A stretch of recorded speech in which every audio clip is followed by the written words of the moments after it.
Cynthia Bambou, commerçante de produits maraîchers rencontrée au marché central de Bangui, se dit dépassée par le coût de la vie. Avec un faible pouvoir d'achat de 2500 francs CFA pour sa cuisine comme argent de popote, elle s'inquiète de la capacité de nourrir sa famille de 8 personnes.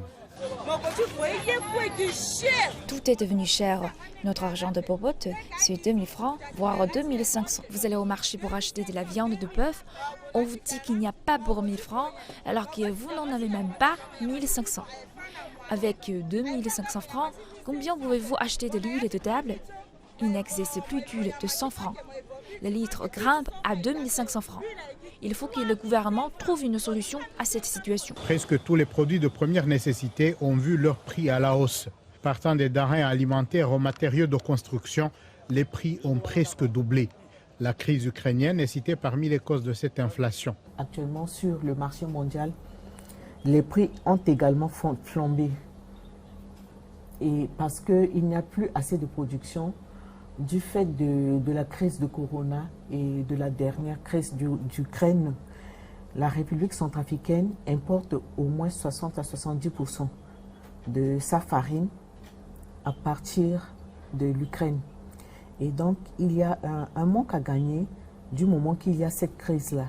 Et vous savez que la loi de l'offre et de la demande, dès qu'il y a un petit peu de problème sur l'offre, directement, les prix vont commencer à flamber. Cette situation oblige une supervision de haut niveau.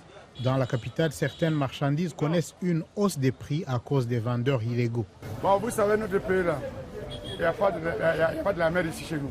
Au niveau de Bédéco, le prix augmente à tout moment. Je n'ai pas encore voyagé, mais j'ai l'impôt, j'ai fait des cartes fiscales. 120 000.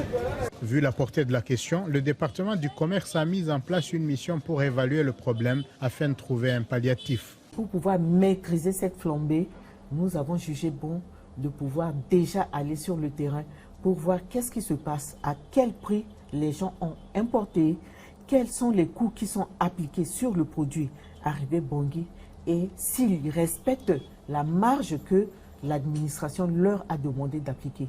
Selon les organisations humanitaires, plus d'1 million de Centrafricains ont besoin d'assistance alimentaire d'urgence.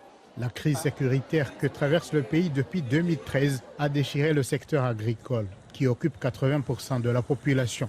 La flambée des prix des denrées alimentaires reste un véritable défi à relever dans ce pays d'Afrique centrale de plus de 5 millions d'habitants.